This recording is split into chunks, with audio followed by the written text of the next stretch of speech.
안녕하세요. 차교수와 기초물리 멤버십 코스죠. 오늘은 제1강 9번째 강의로 가속도 벡터를 다룰 시간입니다. 지난 시간에 속도 벡터 다뤘죠.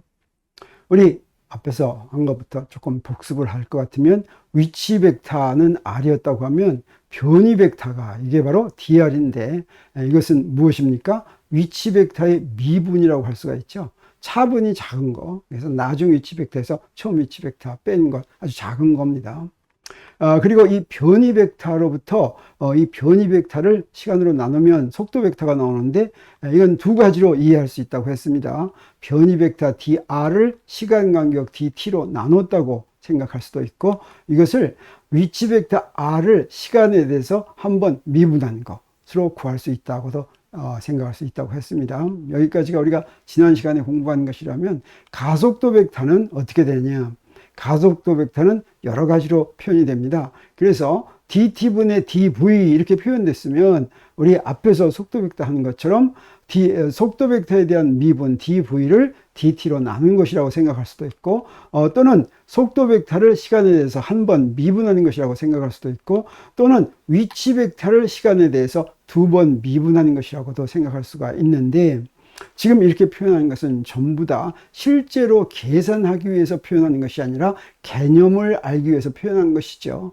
계산을 하려면 어떻게 해야 됐습니까? 좌표계에서 대표해야 됐죠. 그래서 기준계를 정하고 어떤 좌표를 사용할 것이냐, 어떤 좌표계를 이용할 것인가 하는 걸 정해야 되죠.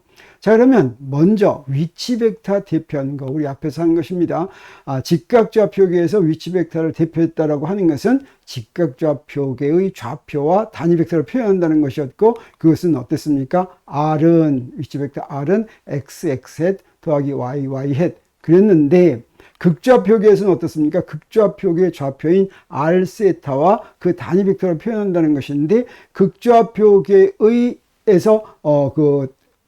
단위 벡터 r 햇은 이게 바로 위치 벡터 방향이죠. 그래서 그거 하나만 필요합니다. r 햇 이거 하나만 표현하죠. 그리고 이 둘을 직각좌표계와 극좌표계를 좌표를 이렇게 바꿀 때는 우리 이런 변환식 이걸 우리가 알고 있어야지 된다고 했었죠. 자, 그러면 극좌표계에서 속도를 표시하고 가속도를 표시하려면 극좌표계의 단위 벡터를 미분하는 것을 알아야만 됐습니다. 왜 그러냐면 직각좌표계의 단위 벡터는 미분하면 0이었죠. 왜?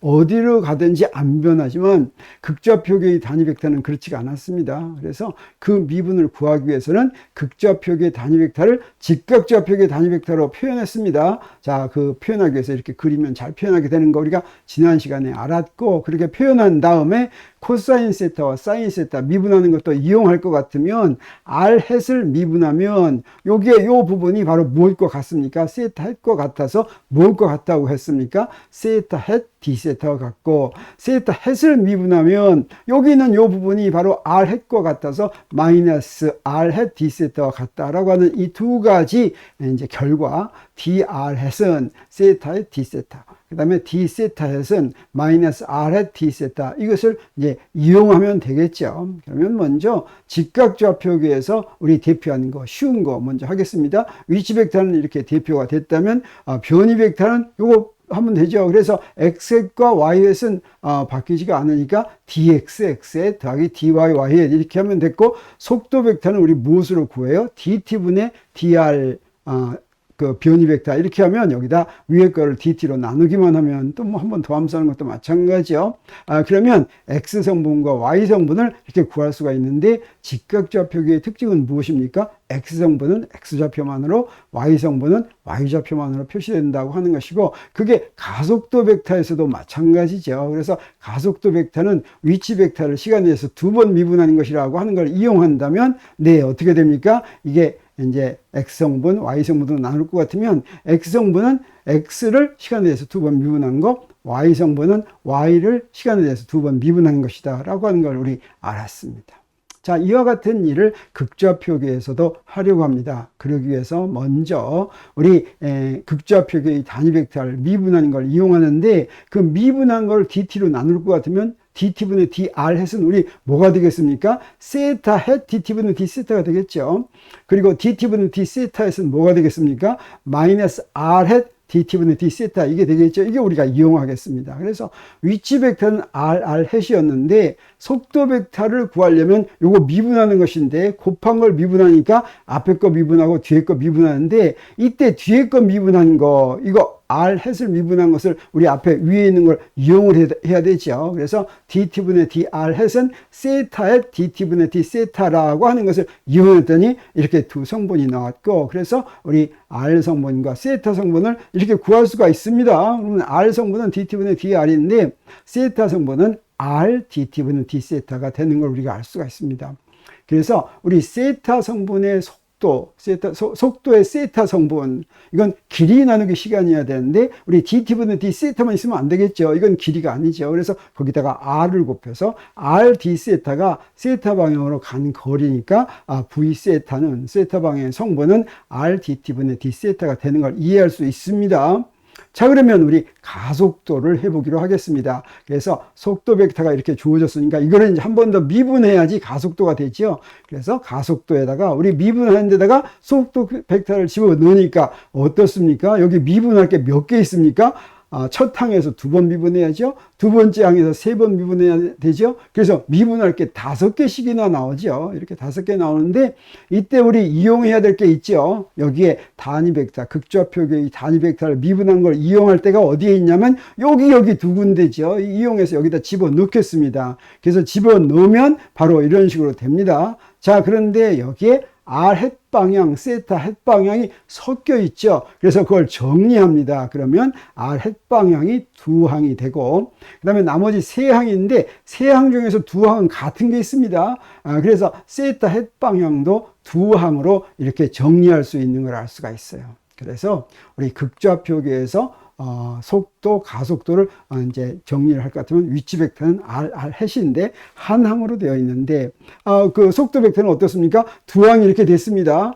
그리고 가속도 벡터는 어떻게 됐어요? 네, 이렇게 4항이 있는데 이때 가속도의 r 방향의 성분은 어떻게 돼요? dt 제곱분의 d 제곱 r 빼기 r dt분의 d 세타의 제곱. 그 다음에 세타 방향의 성분은 2배의 dt분의 dr dt분의 d 세타 더하기 r dt 제곱분의 d 제곱 세타 이렇게 되는 것을 우리 알았습니다.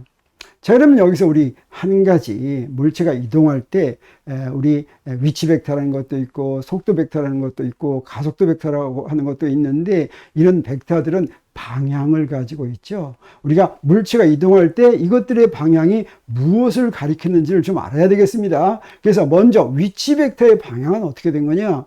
위치 벡터란 원점에서부터 물체 위치까지 그린 것이죠. 그래서 원점에서 어떤 방향에 있는가를 알려주는 것이 위치 벡터의 방향입니다.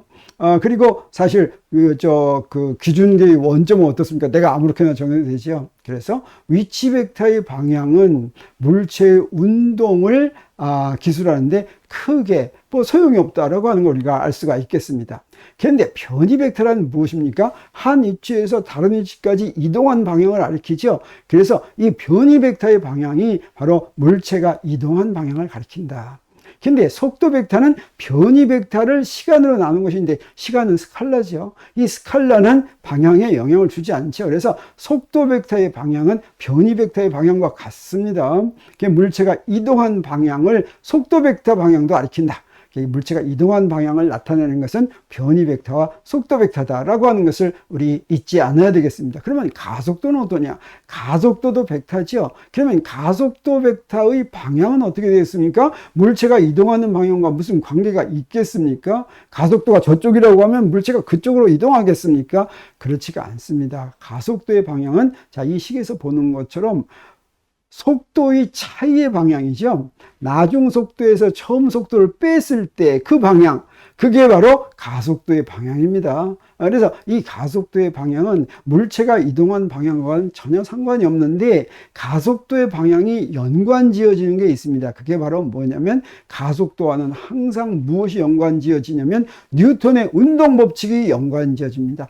뉴턴의 운동법칙의 가속도가 나오는데 좌변의 F는 뭐냐면 그 물체에 작용하는 합력, R자 힘입니다. 그래서 F 벡터는 MA 벡터인데 M이 질량이 스칼라니까 이때 A의 방향과 F의 방향이 같아야 되겠죠. 그래서 가속도의 방향은 무엇의 방향으로 결정되냐면 R자 힘의 방향으로 결정이 된다라고 하는 것을 우리 잊어서는 안 되겠습니다. 그래서 이런 예를 한번 들어보겠어요. 내가 지금 축구공을 뻥 찼습니다. 그러면 이 축구공은 어떻습니까? 포물선을 그리죠. 이때 맨 꼭대기에서 이 축구공의 위치 벡터의 방향을 알고 싶으면 먼저 무엇을 정해야 되겠습니까? 기준점, 원점을 정해야 되겠죠. 그래서 좌표축, 기준계의 좌표축을 이렇게 그리면 위치 벡터의 방향은 어떻게 되냐면 바로 원점에서 그 축구공까지 그린 방향, 이게 바로 위치 벡터의 방향이 되겠죠. 그런데 맨 꼭대기에서 축구공은 어느 방향으로 움직입니까? 경로의 접선 방향으로 움직이죠. 그래서 이게 바로 속도 벡터의 방향인데 속도 벡터의 방향이 축구공이 움직이는 방향과 같다라고 할 수가 있겠습니다. 근데 이 축구공이 떠 있는 동안에 이 물체에 작용하는 힘은 무엇밖에 없습니까? 지구가 잡아다니는 중력밖에 없죠. 중력은 어떤 방향입니까? 아랫방향이죠. 그래서 이 아랫방향이 바로 가속도의 방향이다 라고 하는 것을 우리 알 수 있습니다. 그래서 가속도의 방향은 물체가 이동하는 방향과는 전혀 아무런 상관이 없다고 하는 것을 알 수 있습니다. 자, 그러면 문제 몇 개 풀어보고 이 시간을 마치도록 하겠습니다. 먼저 단위 문제인데 앞으로 나오는 단위에서는 전부 SI 단위계를 사용하겠습니다. 그 말은 뭐냐면 거리의 단위는 미터, 시간의 단위는 초, 그 다음에 회전각의 단위는 레디안이다 이렇게 정한 것입니다. 자, 그러면 문제를 풀어보겠습니다. 첫 번째 문제는 방금 출발한 승강기의 위치가 yt는 1.5t제곱 빼기 6t로 기술된다. 위쪽이 플러스 방향일 때 이건 기준계를 정하는 것이죠. t가 0.5초에서 승강기의 속도와 가속도를 구하라. 또 0.5초에서 승강기는 올라가는가 내려가는가 가속하는가 감속하는가 이런 걸 구하라는 거죠. 이 yt가 바로 무엇입니까? 위치 벡터입니다. 위치 벡터는 2분의 3 t제곱 마이너스 6t고 속도는 어떻게 구합니까? 한번 시간에서 미분하는 것이죠. 그러면 3t 빼기 6 이렇게 되겠죠. 그리고 가속도는 어떻게 구합니까? 또 한번 미분하죠. 그랬더니 3이 됐습니다. 그래서 이 문제에서 무엇을 구하라고 그랬어요? 0.5초에서 승강기의 속도를 구하라. 그러면 속도식의 t에 0.5를 대입하면 되겠죠. 그랬더니 어떻게 됐습니까? 마이너스 4.5m/s가 나왔습니다. 우리 단위는 SI 단위계를 이렇게 집어넣으면 되겠어요. 자, 그러면 여기서 마이너스 4.5m/s라고 하는 것은 이 승강기가 지금 어떻게 움직이고 있다고 하는 것입니까? 여기서 1차원 운동에서 부호는 바로 그 벡터의 방향을 의미하죠. 그래서 이건 내려가고 있다고 하는 걸 알 수가 있겠습니다. 그러면 가속도는 어떠냐? 가속도는 봤더니 시간에 의존하지 않죠. 시간이 하나도 없죠. 이건 아무리 시간이 지나도 가속도는 안 변한다. 지금 가속도는 일정하다. 등가속도 운동이다라고 하는 뜻이고 가속도가 어느 방향입니까? 윗방향이죠. 플러스니까. 근데 가속도가 윗방향인데 이 승강기 좀 내려오고 있으니까 윗방향으로 가속하면 어떻게 되겠어요? 점점 느리게 속도가 점점 느려진다. 즉 감속하고 있다라고 하는 그런 의미가 되겠습니다. 자, 그러면 이번엔 다른 문제 한번 풀어보겠습니다. 우리가 바로 앞에서 강조하는 것입니다. 다음 중 물체의 이동 방향을 알 수 있는 물량을 모두 골라라. 그리고 위치 벡터, 변이 벡터, 속도 벡터, 가속도 벡터, R자, 힘 벡터 이렇게 있다면 어떤 것이 물체의 이동 방향과 관계 있습니까? 아까 바로 설명한 게 지금 기억이 납니까? 안 납니까? 다시 한번 리마인드하기 위해서 쓴다면 이렇게 되죠. 그래서 위치 벡터의 방향은 원점에서 그 물체까지의 방향을 가리키는 것이고 변이 벡터와 속도 벡터가 바로 이동하는 방향을 가리키고 가속도 벡터는 R자 힘의 벡터 방향과 같다고 그랬죠. 그래서 B번과 C번이 답이 되겠습니다.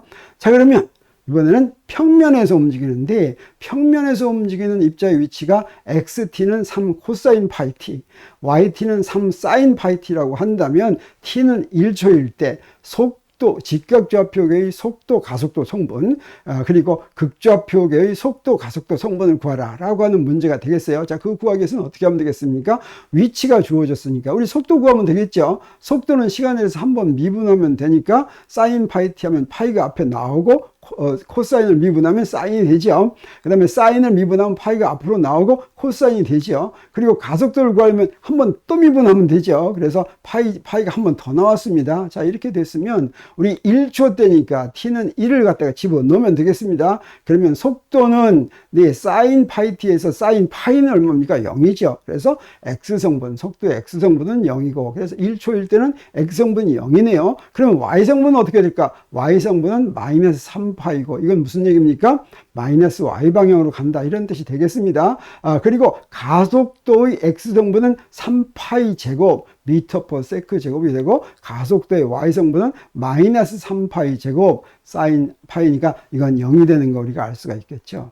그러면 이것을 극좌표계의 성분으로 구하려면 어떻게 되겠습니까? 우리 직각좌표계를 극좌표로 변환해서 구하는 것이 제일 쉽겠습니다. 그래서 우리 직각좌표계 이렇게 주어졌으니까 우리 극좌표계를 구하려면 R을 구하려면 어떻게 하면 됩니까? 네, R을 구하려면 X제곱 더하기 Y제곱해서 제곱근 구하면 되죠. 해봤더니 어떻게 됩니까? 그냥 3이죠. 다시 말하면 R은 안 변하는 3이다. 이거 무슨 운동한다는 뜻입니까? 반지름이 3인 원운동을 한다고 하는 뜻이네요. 그리고 이제 세타를 구해야 되겠죠. 근데 X하고 R 아니까 우리 세타 구하려면 무엇을 이용하면 되냐면 X는 R 코사인 세타라고 하는 것을 가지고 위에 있는 XT는 3 코사인 파이 T와 비교하면 세타가 바로 뭐가 됐어요? 파이 T가 됐죠. 자, 이거 알았으니까 우리 무엇을 구할 수가 있습니까? 속도나 가속도를 구하려면 R과 세타를 시간에 대해서 미분한 게 필요하죠. 그래서 미분을 해봤더니 dt분의 dr, dt제곱분의 d제곱r, 이건 r이 안 변하니까 전부 0이죠. 그리고 세타를 미분했더니 한 번 미분하면 파이가 됐습니다. 두 번 미분하니까 어떻게 됐어요? 0이 됐죠. 그래서 여기서부터 우리 구하면 속도의 R성분은 바로 dt분의 dr이었죠. 그래서 dt분의 dr은 0인 거 우리가 알 수가 있습니다. 그리고 속도의 세타 성분은 R dt분의 d 세타였죠. 그래서 우리 R은 3이고 dt분의 d 세타는 파이니까 3파이 미터 퍼 세크다라고 하는 걸 알 수가 있겠어요. 이걸 숫자로 하면 3 곱하기 3.14입니다. 그리고 가속도는 어떻게 됩니까? 가속도는 dt 제곱분의 d제곱 r 빼기 r dt분의 d세타의 제곱이죠. 그래서 앞에 항은 0이고 뒤에 항이 있으니까 이거는 마이너스 3파이 제곱 미터 퍼 세크 제곱이 되는 걸 알 수가 있겠고, 그 다음에 a 세타는 0이 되는 걸 우리 알 수가 있겠습니다. 우리 한 문제만 더 풀어보기로 하겠습니다. 자, 역시 평면 위에서 반지름이 3인 원을 그리며 움직이는 입자의 회전각이 세타 t는 3t제곱 빼기 2t로 주어진다.